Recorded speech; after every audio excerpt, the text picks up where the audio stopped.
Lepo pozdravljeni v imenu Boga Očeta, Sina in Svetega Duha. Amen. Dobrodošli vsi, ki smo danes prisotni v Evangeličanski cerkvi Dobrega pastirja Novo mesto. Jutri, v ponedeljek ob 19. uri, je cerkev odprta za tihe molitve ob spremljavi krščanske glasbe. V torek, 30. julija ob 18:30 bo v okviru srečanj za ženske organizirana delavnica za izdelovanje venčkov iz sivke. Prijavite se lahko še danes in jutri pri Rebeki in Leji. Vabilo za delavnico najdete tudi na spletni strani naše cerkve. Prijavnina znaša 3 evre. V sredo ob 19. uri je bogoslužje namenjeno tematskemu predavanju iz Svetega pisma. Naslednjo nedeljo ob 10. uri pa je osrednje bogoslužje. V sredo 24.7. je cerkev organizirala ogled krščanskega filma Na prostem zunaj pred cerkvijo na Trubarjevi ploščadi. Film je bil lepo obiskan, odzivi pa zelo dobri. Hvala vsem, ki ste sodelovali pri pripravi in izvedbi filma. V nadaljevanju bomo zapeli pesem Bog mogočni, slava ti.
Biblično vodilo za naslednji teden je iz Nove zaveze iz Lukovega evangelija, 12. poglavje, 48. vrstica.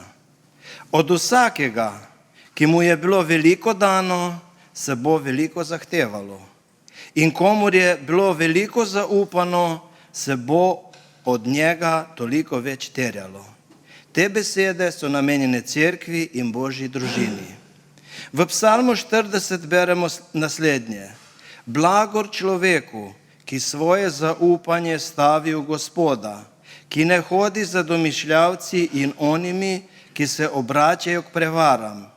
Mnogo svojih čudežev si storil, Gospod, moj Bog, v sklepih za nas ti nihče ni podoben. Če bi jih hotel oznanjati in o njih pripovedovati, jih je preveč, da bi se mogli našteti. Spolnjevati tvojo voljo, moj Bog, me veseli in tvoja postava je v mojem srcu. Ti, o Gospod, ne oteguj mi svojega usmiljenja. Tvoja milost in tvoja zvestoba naj me vedno varujeta. Amen. K tem besedam, ki smo jih slišali, pa pripada tudi molitev kesanja oziroma priznanja svojih grehov rekoč. Večni Bog, ob zahvali za ves tvoj dosedanji blagoslov našega življenja in darov v njem, se zavedamo, da smo sami tudi tokrat ostali veliki dolžniki. Čeprav smo delali veliko, smo vendar delali še vedno premalo po tvojem zgledu, potrpežljivosti in ljubezni. Vse prevečkrat smo skrbeli za slavo našega imena in premalo za hvalo tvojega. Zato te prosimo, storjene napake nam odpusti in bodi do nas še naprej usmiljen. Amen. Naše bogoslužje bomo nadaljevali s pesmijo To je ta dan, ki ga dal je Gospod, veselimo se.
Izvolite sesti, brate in sestre.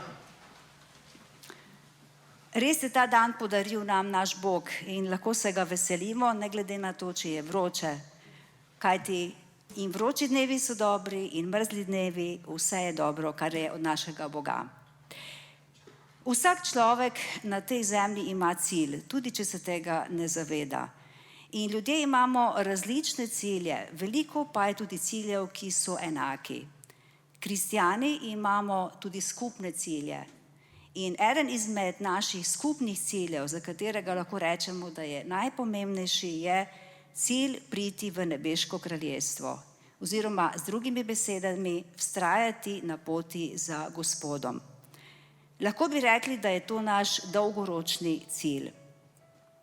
Ampak veste, ko se pojavijo v našem življenju problemi ali neke težave, se nam morda zazdi ta cilj zelo oddaljen ali celo nedosegljiv.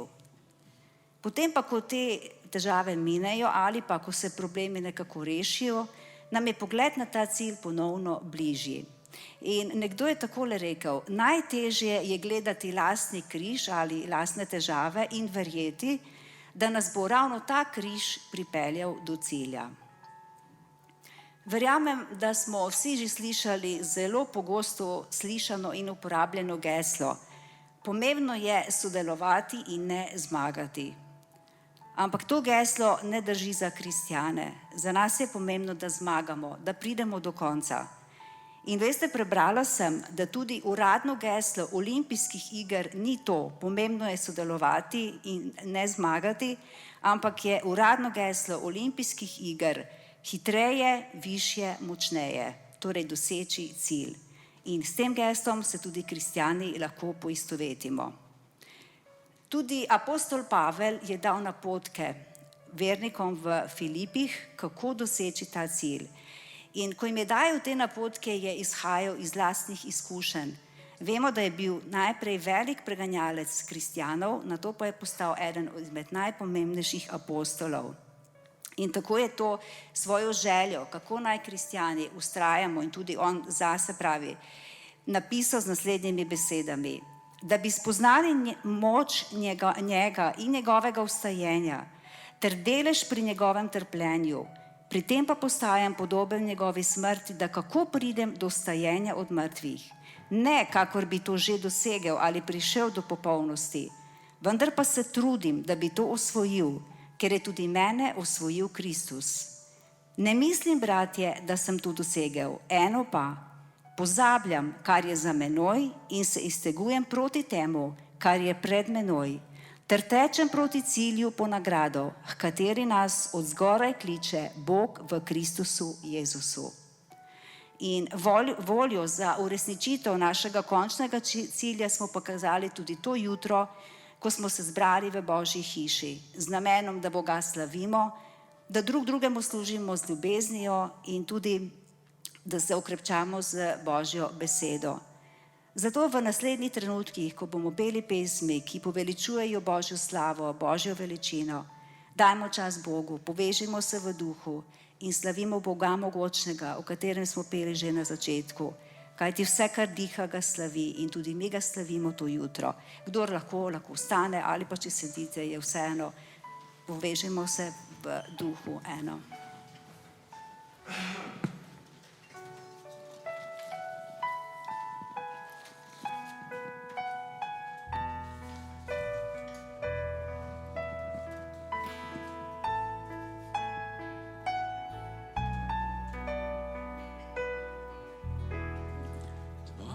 Vsa slava, veličastvo, pred teboj dvigujem roke in odpiram ti srce.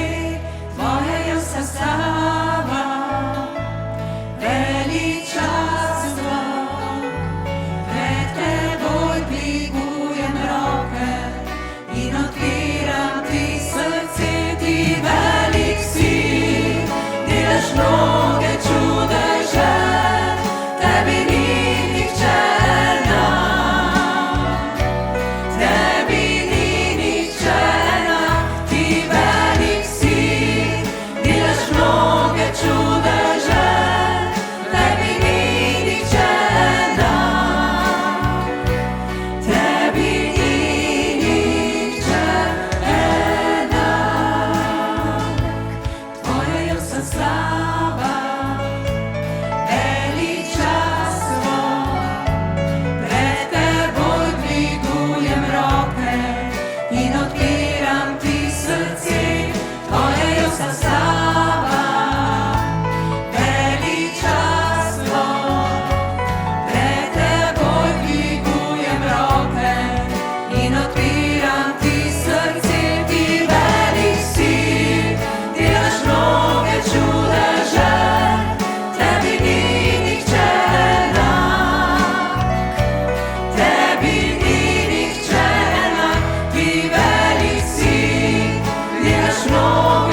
častijo ga.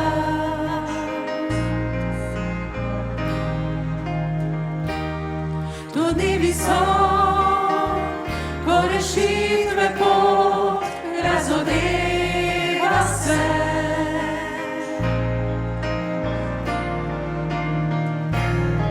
To ura je, ko dosveti moč izliva svet.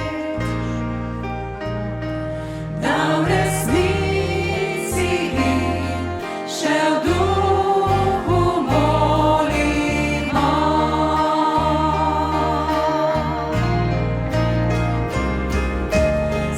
Sveto, sveto, sveto je ime. Vredno, vredno ga narodi častiti. Silno, silno ime je tvoje le. Obožujemo v resnici v duhu te.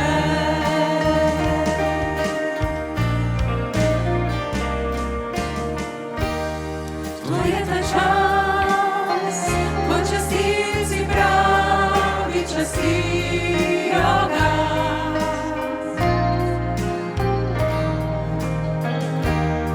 To dnevi so, ko rešitve pot razodeva se.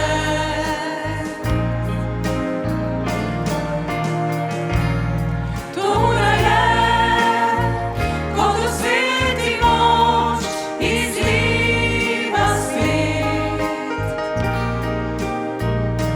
Da v resnici še v duhu molimo.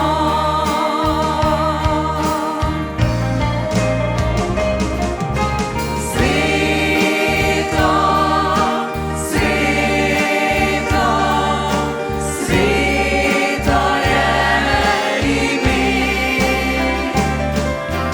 Vredno, vredno ga narodi častiti. Silno, silno ime je tvoje le. Obožujemo v resnici v duhu te.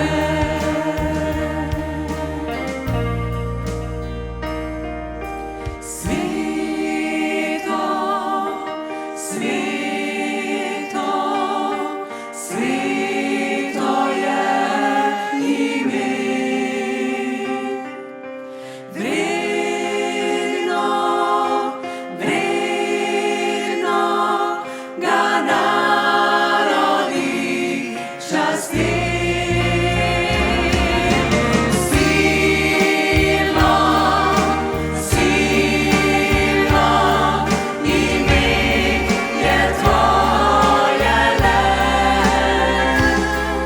Obožujemo v resnici v duhu te.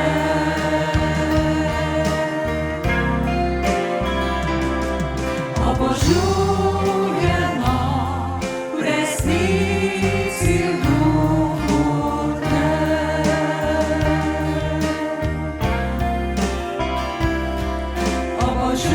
Obožujemo v resnici v duhu te.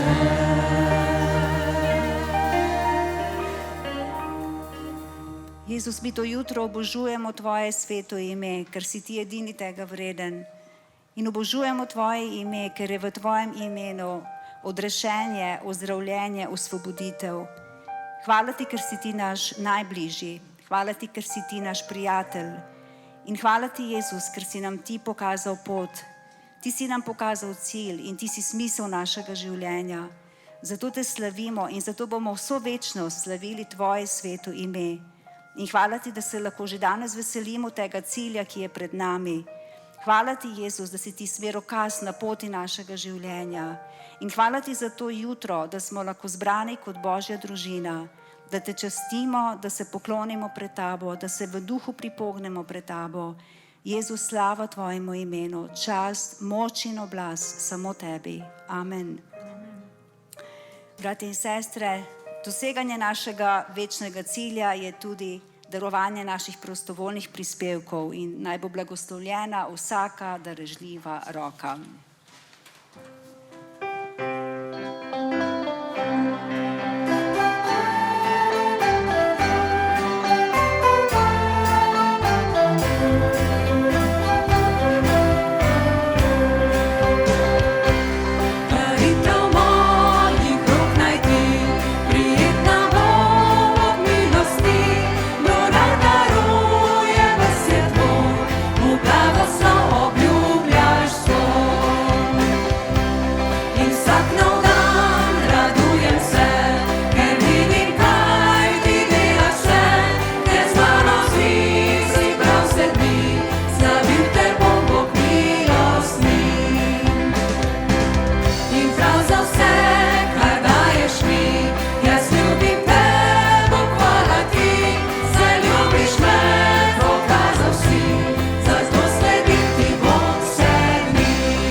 Izvolite sesti. Prijatelji Svetega pisma, v današnjem evangeliju nam Jezus ne ponuja božje filozofije. Ponuja nam oznanilo iz notranjosti srca Svete Trojice. Zato je prav, da se odzovemo temu prepričljivemu povabilu: pridite k meni vsi, ki ste utrujeni in obteženi, in jaz vam bom dal počitek. Vsi smo v času dopustov, počitnic, vsi si želimo odpočitka, a ne le v smislu sprostitve.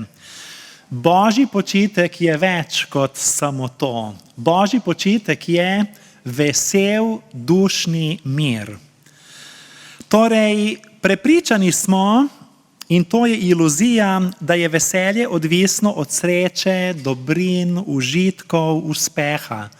Vendar, ko pogledamo z duhovnimi očmi, potem vidimo, da je ta dušni mir več kot to in je vesela narava, kot pravimo temu v bogoslovju.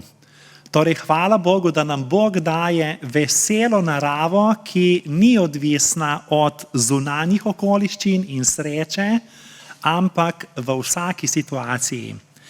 Tako vabim, da vstanemo k poslušanju Božje besede, ki je bila že na začetku omenjena, iz Evangelija po Luku, 12. poglavje, 48. vrstica. Od vsakega, ki mu je bilo veliko dano, se bo veliko zahtevalo. In komur so veliko zaupali, bodo od njega toliko več terjali. Hvala Bogu za njegovo sveto, resnično in večno besedo. Amen. Slišali smo težko razumljive Jezusove besede. Takoj se vprašamo, kaj je z božjo pravičnostjo. Ali gre za kupčevanje, torej trgovanje? Kot odgovor naj takoj povem, kar je rekel Karl Rahner, znani teolog našega časa. Hvala Bogu, da ne obstaja to, kar večina kristjanov smatra za Boga. Torej, hvala Bogu, da ne obstaja tak Bog, kakršnega si mi predstavljamo. Naj naredim kratko introspekcijo svojega verovanja. Morda bo komu v pomoč. Ko sem kot študent študiral v Ljubljani kemijo in biologijo, nato še v Zagrebu teologijo, me je očarala kompleksnost, vitalnost, estetika, eleganca, prefinjenost, delovanje celice pod mikroskopom. Že to me je prepričalo v obstoj Boga. Potem branje Jezusovega govora, Blagrov na gori, me je prepričalo, da je Jezus Kristus Gospod, odrešenik in Božji sin, kajti česa takšnega ne more izreči povprečen človek. Potem pa mi je prišel v roke esej matematika in filozofa Bertranda Russella z naslovom Zakaj nisem kristjan? Po njegovi oceni vsaka religija temelji na strahu pred Bogom, kaznijo in pogubom. Tudi sam sem se kot mlad človek začel spraševati, zakaj ravno krščanstvo, Bog premalo dokazov si nam dal, zakaj nisi očitnejši, zakaj si tako prikrit. Toda vsiljeni goli dokazi, vključno s čudeži, da Bog obstaja kot superjunak, bi bili zame premalo. Kajti Bog me mora prepričati, da me ljubi, da sem zanj vreden, da me spoštuje, da želi imeti z mano odnos. Potem sem se med študijem kemije in biologije, kot sem že rekel, pisal še na Protestantsko teološko fakulteto v Zagrebu in zdaj po tolikih desetletjih sem spet izzvan. Spet sem izzvan. Vedno znova in znova. Zdaj pa je na pohodu ne več Bertrand Russell, ampak umetna inteligenca. Genetski inženiring, novi logaritmi, odkritja astrofizike v vesolju. Odpirajo se nova vprašanja o Bogu in ne čudi, da nova propaganda proti Bogu vpliva na to, da krščanstvo zgublja privlačnost. Ne samo posvetna družba, pa plitko življenje, ampak vse to nekako želi izničiti in osmešiti nas, ki zaupamo Bogu. Nove raziskave nevroznanosti pa potrjujejo, da so naši možgani pripravljeni, ne samo sposobni, pripravljeni verovati. Še več. Te dni sem prebral znanstveni članek, da so tudi pri živalih odkrili duhovno komponento, duhovno značilnost. In znanstveniki predvidevajo, da se to dogaja tudi z rastlinami. Zadnja novica je, da so tudi živali, bom kar tako rekel, kot so zapisali, religiozne, pobožne. Pa bomo rekli, kako, saj niso ustvarjene po Božji podobi, pa nimajo vesti, pa nimajo duše. Ampak njihovo obredno vedenje, obnašanje in rituali dokazujejo to komponento duhovnosti.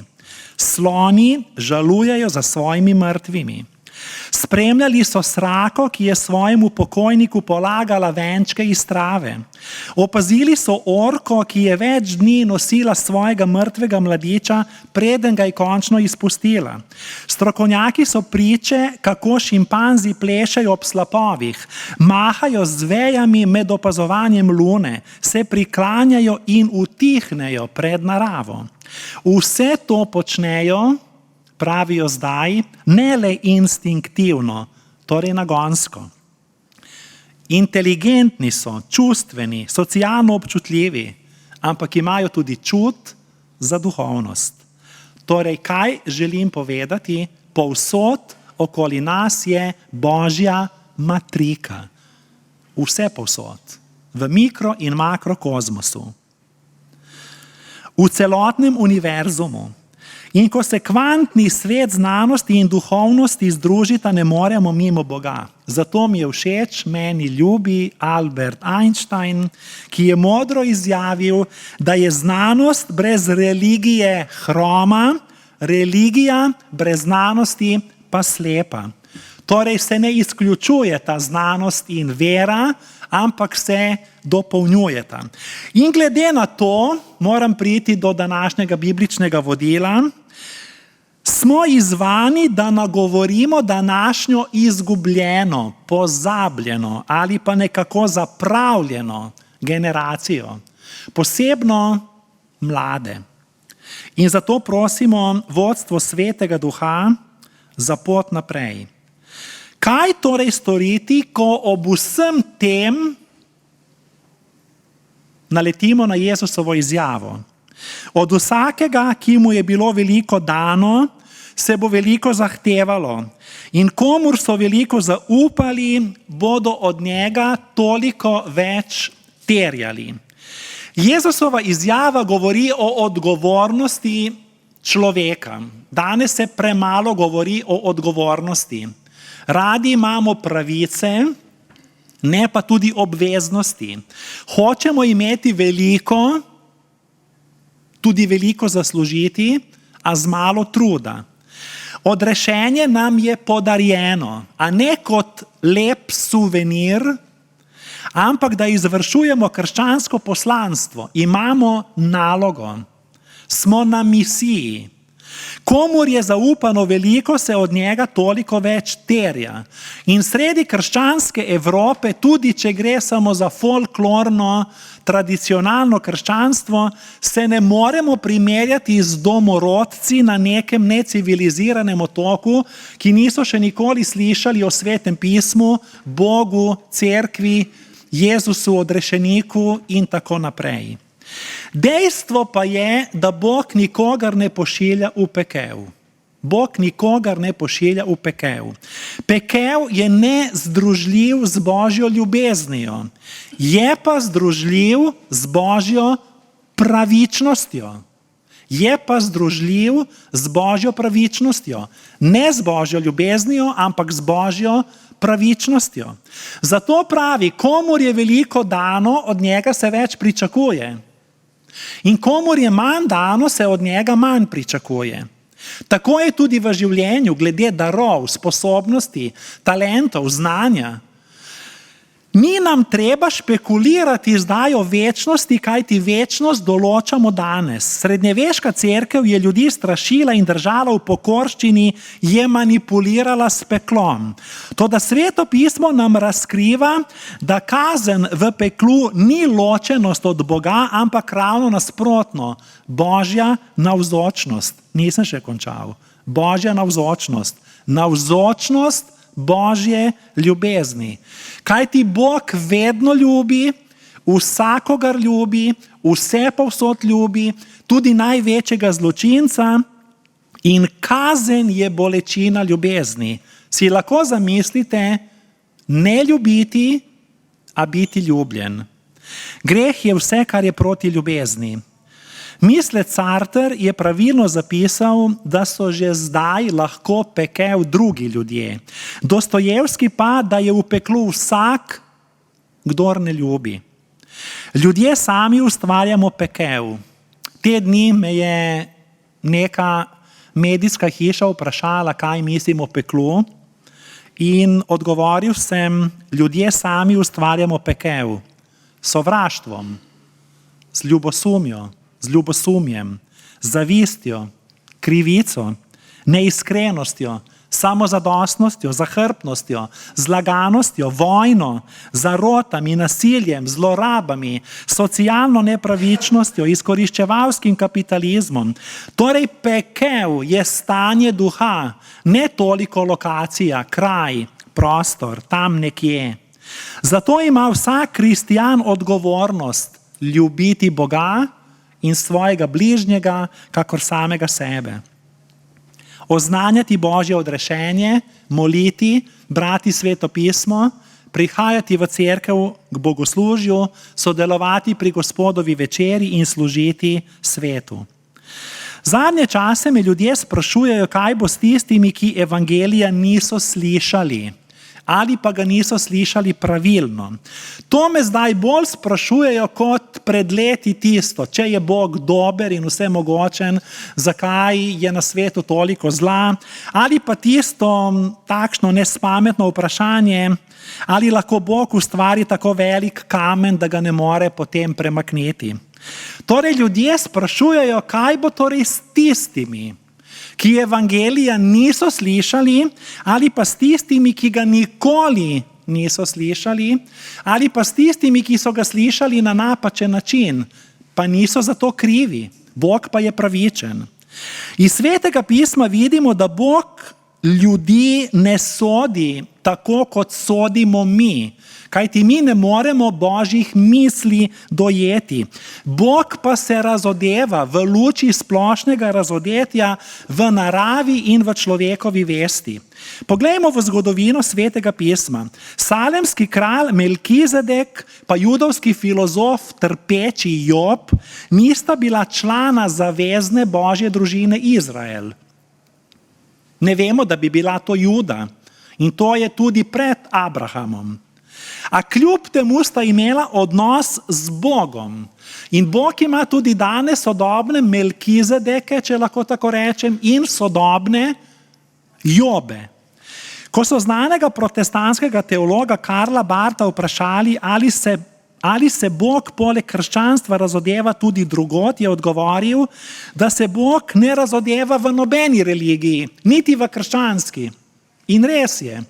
Kajti mi nismo odrešeni zato, ker smo kristijani, ampak odrešeni smo zato, kot je rekel Karl Barth, ker verujemo v Jezusa Kristusa.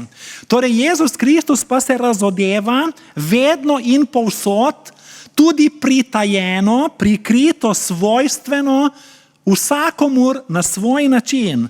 In hrepenenje po Bogu je zapisano v človekovo srce. Človek je ustvarjen za Boga in od Boga. V času današnjega verskega pluralizma, rečemo verske raznolikosti, Evropa postaja kaos, mešanica različnih duhovnih alternativ, religij, ver.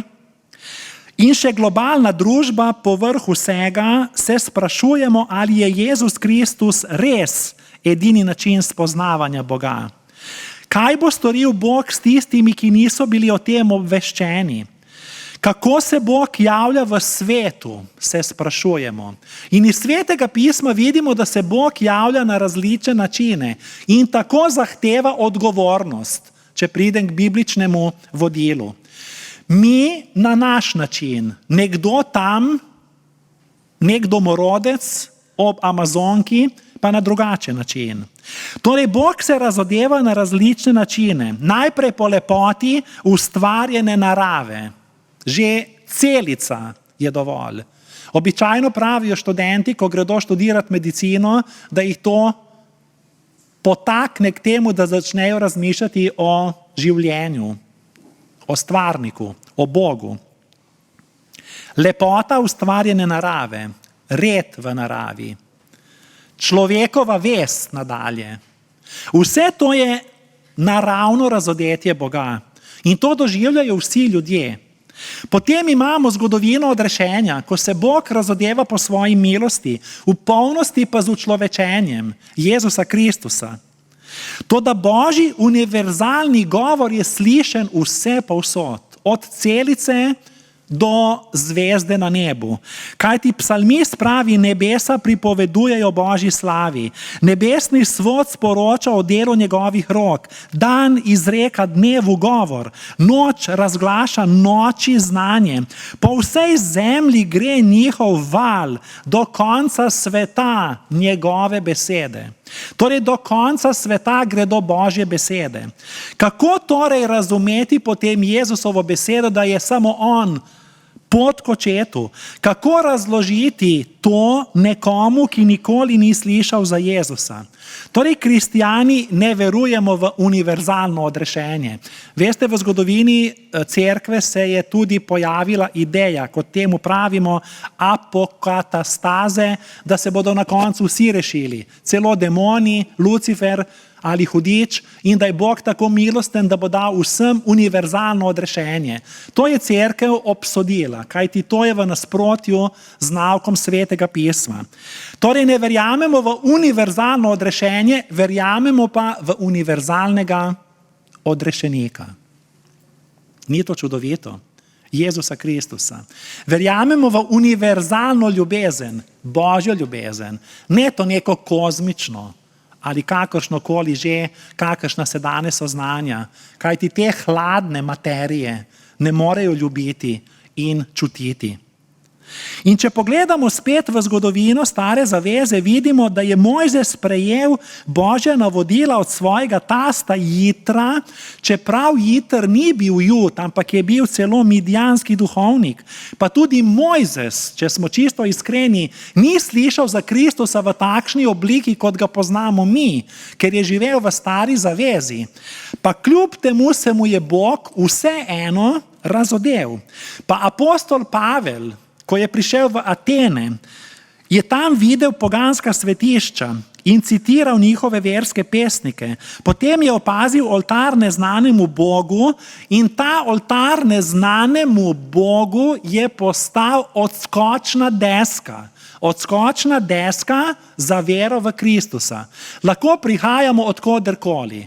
Lahko je nekdo budist, lahko je nekdo v New Ageu, lahko nekdo verjame v kristale, lahko nekdo verjame v karkoli zaradi mene. Človek se svobodno odloča, vendar vem, da je vse to odskočna deska. Za Boga, za Kristusa. Kajti ljudje smo po naravi krščanske duše, kot je rekel Tertulijan. In tudi rimski vojak Kornelij je častil svoje bogove v apostolskih delih. Vendar, ko se je družil z apostolom Petrom, je postal kristijan. Zato kristijani ne smemo biti svojeglavi, ozkogledni, nestrpni, arogantni, sektaški, obremenjeni s predsodki.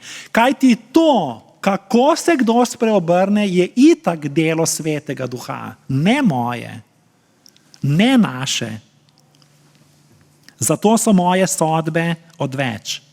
Sveto pismo brez Kristusa, pravi Martin Luther, je le sveta knjiga.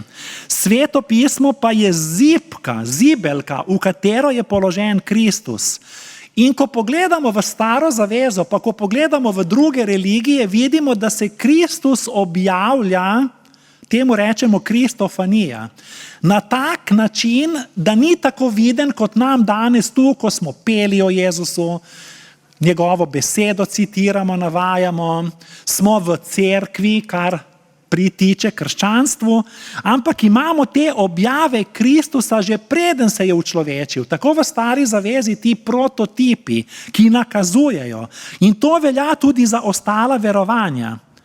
Zagotovo, če spet citiram Karla Barta, tega teologa protestantskega, kot je direktno ali pa tako plastično uprizoril, ko je poglavar z imenom Beli medved po noči opazoval med Indijanci nebo in se zagotovo spraševal o onostranstvu, v svojem srcu pa spoštoval moralni zakon: delaj dobro, bodi pravičen, bodi iskren, ne bodi zahrbten, pomagaj. To je v nas, to je naša, da rečem, duhovna genetika. In seveda potem lahko hitro ugotovimo, da vera ni odvisna od časovnih in geografskih okoliščin. Kajti, če bi bil jaz rojen v nekem drugem času, v neki drugi civilizaciji, v neki drugi kulturi, ne bi o Kristusu vedel toliko, kolikor vem zdaj. Zato Jezus pravi, kdor ve veliko, od njega se več terja. In kdor ve manj, se od njega tudi manj pričakuje. To je pravično. To je pošteno. Zakaj bi Bog sploh svet ustvaril, saj je vedel, da vsi ljudje ne bodo slišali za Jezusa Kristusa, da bodo nekateri že pred tem umrli, da evangelij ne bo prišel ravno do vsakogar in da ni prišel do vsakogar, ker se je pred tem že soočil s svojo smrtjo. On ve, da ga bodo nekateri zavrnili, nekateri pa sprejeli. Ve pa tudi, zelo pomembno, ve pa tudi, da ljudje, ki niso slišali evangelija ne bi sprejeli, tudi če bi ga slišali. Evangelija ne bi sprejeli, tudi če bi ga slišali. Saj se niso odzvali na javljanje Boga ne prek narave, ne prek vesti, ne prek ostalih reči, skozi katere se Bog objavlja, ker je Bog vseveden in pri njemu se štima. Vse pošteno in pravično. Zato takšni nimajo izgovora pred Bogom, ker Bog ve, da ga ne bi sprejeli, tudi če bi zanj slišali, ker se niso odzvali niti na vse ostale objave, s pomočjo katerih se Bog razodeva človeku. Tam na koncu sveta, ali pa da rečem slikovito, na zadnji zvezdi. Pa pomislimo na etiopskega evnuha, dvorjana etiopske kraljice Kandake, spet apostolska dela, ki se je vračal iz Jeruzalema domov, a ga je ogovoril Filip, torej kristjan bi lahko rekli, poslan od Boga, mu razložil evangelij in ga krstil. Torej, Bog ima vse pod nadzorom. Tu smo tisti ljudje, ki moramo tu biti. Verjemite mi. Ki hočemo tu biti. Nisem mislil tako kot prisila, ampak v tej božji ljubezni in vsevednosti moramo tu biti. Ampak to je naša želja, seveda prosta odločitev. Veste, zakaj to vem? Ker ima Bog preštete vse vrabčke in ker ima Bog preštete vse lase na naši glavi. Tako Jezus to slikovito pove. Zato bodimo brez skrbi glede tega. Smo na pravem mestu. Ruski filozof in psiholog judovskega rodu Semjon Ljudvigovič Frank je zapisal: vsak, ki išče resnico, išče Kristusa, saj je Kristus resnica. Jaz sem pot, resnica in življenje. Tak človek ima Kristusa, bom tako rekel slikovito, tudi če se tega ne zaveda. Išče ga. To hrepenenje, ki je v nas. Vprašanje, zakaj Bog ne razkrije evangelija ljudem, ki bi ga sprejeli, ima samo en odgovor. Takšnih ljudi ni. Zato si ne berimo glavo, kaj bo z nekom tam nekje nekoč. Kajti takšnih ljudi ni, ker je Bog prepošten, da bi to storil.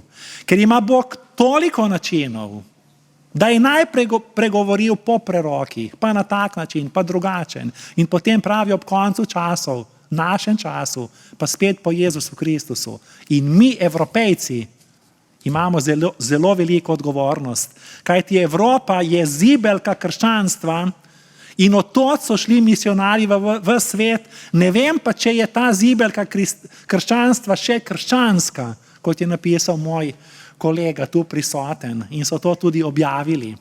Torej zelo globoko razmišljanje.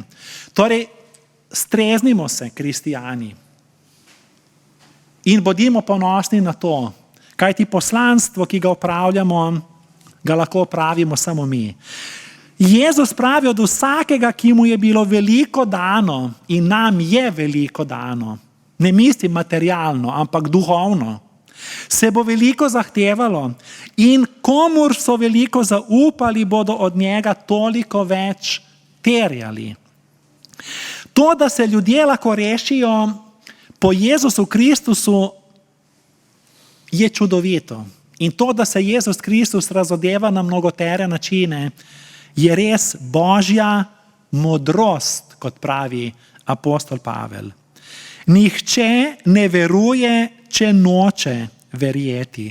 Rešen je samo tisti, ki hoče biti rešen. In Bog je prišel k nam, da bi imeli življenje v obilju. Vprašanje življenja ni, ali ga živimo v dolžino. Mi ga stalno podaljšujemo. Lepo. Jaz sem Bogu hvaležen za te možnosti, da življenje lahko podaljšujemo. Ampak življenje je več kot to živeti v dolžino. Treba je živeti predvsem v globino. Kajti tudi, če bi živeli večno v dolžino, bi bilo življenje brez smisla, absurdno. Zato nujno potrebujemo odrešenika. In kot je rekel največji teolog prejšnjega stoletja Jürgen Moltmann, ki je v, mislim, da 97. leto zaspal v Gospodu, v Tübingenu, je rekel, da se ljudje odvedno sprašujemo o tem, seveda, večnost. Kje bom potem? Ali je potem še kakšna možnost? Slika nebes in slika pekla, posledna sodba. Sprašujemo se, kakšen Bog je to, ali samo Bog, ki ljubi, ali Bog sodnik, ali eno in drugo. Sprašujemo se o tem, ali je ta strašni Bog, sodnik, izničil svojo ljubezen potem nekoč v večnosti. Ampak vse te slike, kot je on se razpisal o tem, znajo biti zelo brezbožne. Kajti Bog je povsem drugačen. Veste, mi smo na nek način, tudi če verujemo v enega Boga, mnogobožci. Pa bomo rekli, kako, saj ne verujemo v mnoge bogove. Kaj pa, če je en od teh mnogih bogov, poleg Boga, moj ego? To je tudi Bog. Zelo nevaren Bog. In potem sem že mnogobožec ali saj dvobožec. Pa še teh bogov bi se našlo. Torej niso samo pogani, kot znamo reči, mnogobožci. Mi v Evropi smo tudi mnogobožci. Moj ego, denar, uspeh, kariera. Nekdo ne more pa živeti brez, da ne bi klevetal nekoga. To je zelo tak Bog, močan, ampak zelo umazan Bog, bi rekli, zelo umazan idol. Torej, hvala Bogu, da se Bog razodeva svojim sodnim dnem, ki ga je Jezus prikazal kot dan Sina človekovega. In takrat bo sodil z Božjo pravičnostjo, ki je jaz ne morem doumeti. In končno, da ne bomo predolgo tu, ker imamo še zunaj prijetno druženje, sprašujem se po vsem tem, kam bo šlo po smrti moje poveličano telo? Ste kdaj sprašujete o tem? Verjetno. Ne samo o tem, ko me ljudje sprašujejo, ali imam predsodke glede načina pokopa, ali klasičen, ali drugačen, takšen. Torej, da ne grem zdaj v to diskusijo, to je bolj sredam namenjeno, takšne teme.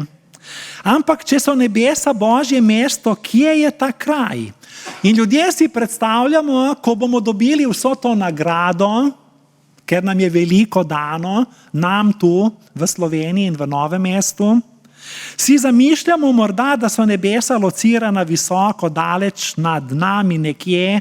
Ne vem, kaj bi o tem povedal Ptolemej, Kopernik, vsi ti astronauti, astronomi, znanstveniki, Herschel in današnji astrofiziki. Presunil mi je tale naš Martin Luther, ki je bil teolog teologov, tako vešč vsega, da je rekel nič od tega. On je bil takšen, pa je kar rekel, nič od tega. Nebesa so sakramentalna, kot Gospodova večerja, simbol, ampak je življenje. To, kar vidite zgoraj, zvezde in nebo, to niso nebesa. Bog ne more biti omejen z nebesi, s stvarstvom, kajti on je izvan vsega tega. To nas samo spominja, na tisto, kar pravzaprav nebesa so. In danes astrofizika to dokazuje, pa tudi če ne moremo dojeti metafizike, saj z eno nogo stoji v fiziki, nikakor ne moremo priti do konca. Končno vse naše slike nebes so slikovite, laične, enostavne in zato jih ne moremo razumeti dobesedno. Tudi ko beremo o tem v Svetem pismu. Kristali, čudovito morje, biserna vrata, zlatom tlakovane ulice. Zelo lepo kot neka pravljica, ampak hoče povedati, da stvar deluje, ampak je lepa, prečudovita, nedojemljiva. Seveda, nebesa presegajo naše razumevanje, ker Bog ne prebiva v prostoru niti v času. On je to ustvaril, to bi ga omejevalo, on je nad tem. Vse, kar lahko sklepamo iz Svetega pisma, je to, da je Bog svoj lastni prostor. Bog je svoj lastni prostor. In tako je Luther nadaljeval to tezo že takrat, v srednjem veku, da je Bog svoj lastni prostor. In potem je rekel, to utemeljuje apostolska veroizpoved, ki pravi, da Jezus Kristus sedi na desnici Boga Očeta, v tem prostoru Boga. In to potrjuje tudi pismo Hebrejcem, ko pravi, da je on višji od nebes. Vidite, da je višji od nebes in da je sedel na desno prestola veličastva v nebesih. Torej, Bog je svoj lastni prostor in veselim se tistega dne, čeprav bi rače živel, moram še komu kaj za gosti, da bo še zanimivo. Namreč, ko bo Bog vse v vsem in mi v Bogu.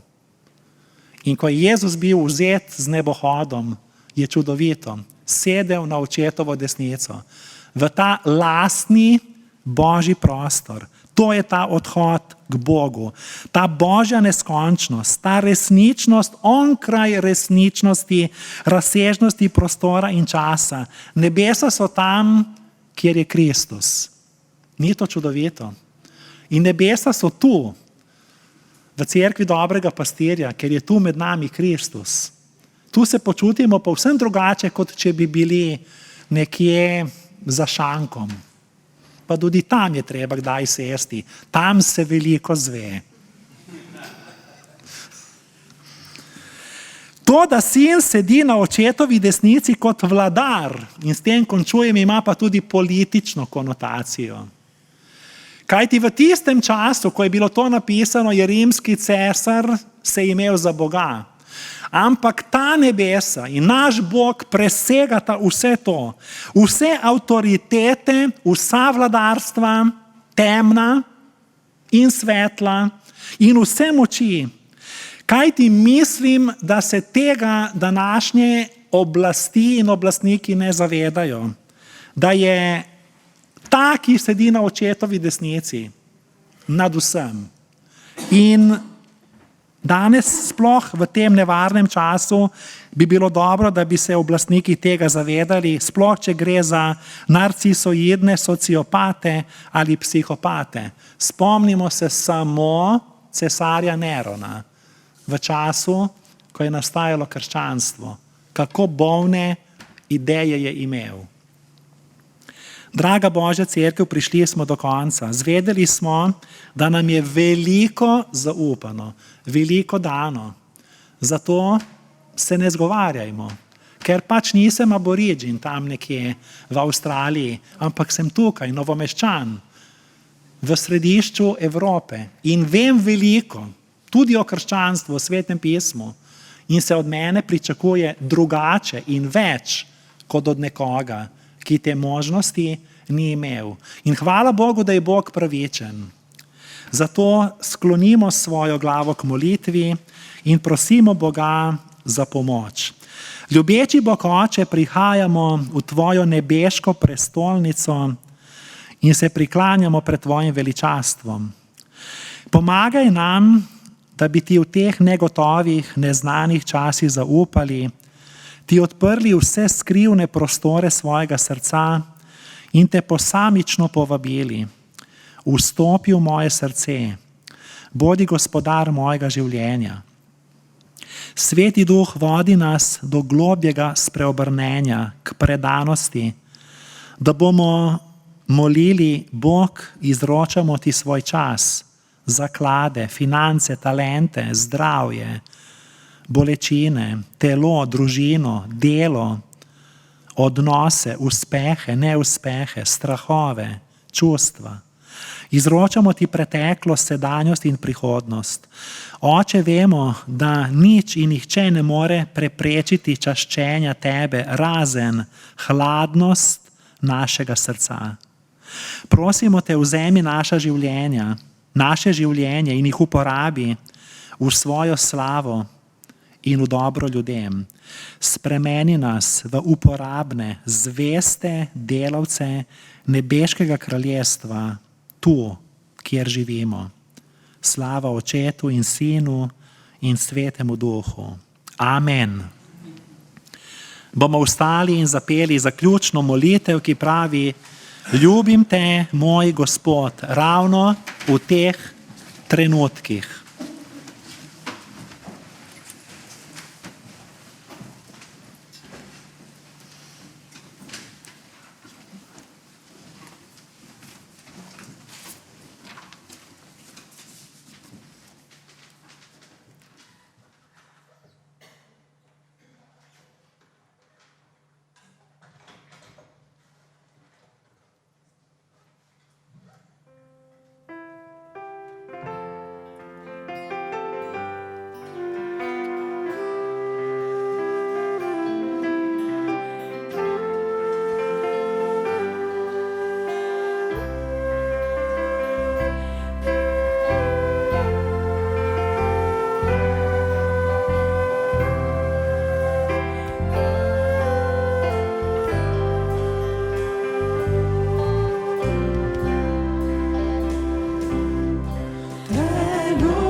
Gospod naj te blagoslovi in te varuje. Gospod naj da sijati svoje obličje na tabo in naj ti bo milostljiv. Gospod naj dvigne svoje obličje nad te in ti podeli mir. Amen.